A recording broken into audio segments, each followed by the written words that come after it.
Okay, chapter 2, Charlotte's Web. It's called Wilbur. Fern loved Wilbur more than anything. She loved to stroke him, to feed him, to put him to bed. Every morning, as soon as she got up, she warmed his milk, tied his bib on, and held the bottle for him. Every afternoon, when the school bus stopped in front of her house, she jumped out and ran to the kitchen to fix another bottle for him. She fed him again at supper time and again just before going to bed. Mrs. Arabelle gave him a feeding around noontime each day when Fern was away at school. Wilbur loved his milk, and he was never happier than when Fern was warming up a bottle for him. He would stand and gaze up at her with adoring eyes. For the first few days of his life, Wilbur was allowed to live in a box near the stove in the kitchen. Then, when Mrs. Arabelle complained, he was moved to a bigger box in the woodshed. At 2 weeks of age, he was moved outdoors. It was apple blossom time, and the days were getting warmer. Mr. Arabelle fixed a small yard specially for Wilbur under an apple tree, and gave him a large wooden box full of straw with a doorway cut in it, so he could walk in and out as he pleased. "Won't he be cold at night?" asked Fern.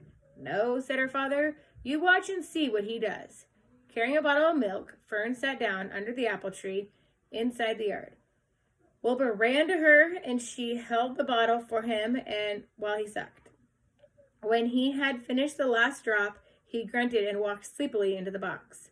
Fern peered through the door. Wilbur was poking the straw with his snout. In a short time, he had dug a tunnel in the straw. He crawled into the tunnel and disappeared from sight, completely covered with straw. Fern was enchanted.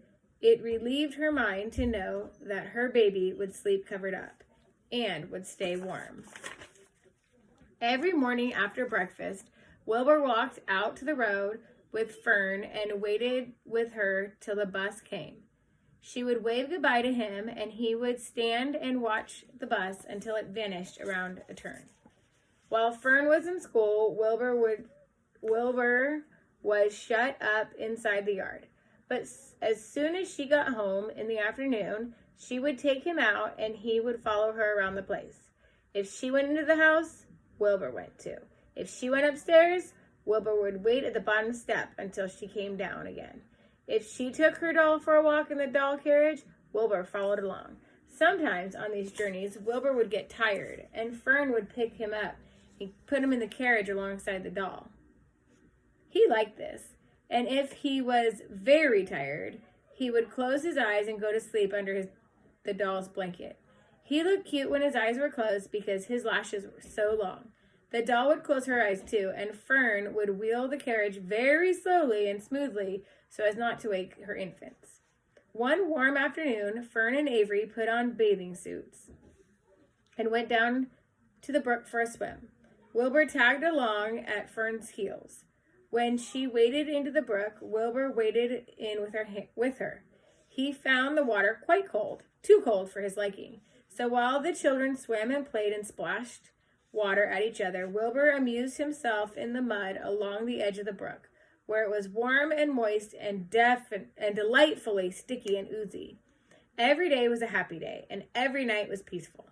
Wilbur was what farmers call a spring pig, which simply means he was born in the springtime. When he was 5 weeks old, Mr. Arabelle said he was now big enough to sell. He would have to be sold. Fern broke down and wept. That means she cried. But her father was firm about it. Wilbur's appetite had increased. He was beginning to eat scraps of food in addition to milk. Mr. Arabelle was not willing to provide for him any longer.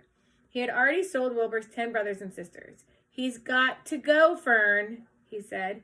"You have had your fun raising a baby pig, but Wilbur's not a baby any longer, and he has got to be sold." "Call up the Zuckermans," suggested Mrs. Arabelle to Fern. "Your Uncle Homer sometimes raises a pig, and if Wilbur goes there to live, you can walk down the road and visit him as often as you'd like." "How much money should I ask for him?" Fern wanted to know. "Well," said her father, "he's a runt. Tell your Uncle Homer you've got a pig you'll sell for $6 and see what he says." It was soon arranged. Fern phoned and got Aunt Edith, and Aunt Edith hollered for Uncle Homer, and Uncle Homer came in from the barn and talked to Fern. When he heard the price, was only $6, he said he would buy the pig. Next day, Wilbur was taken from his home under the apple tree and went to live in a manure pile called the Zuckerman's barn. Chapter 3 is escape, and I'll do that in a little while. Bye.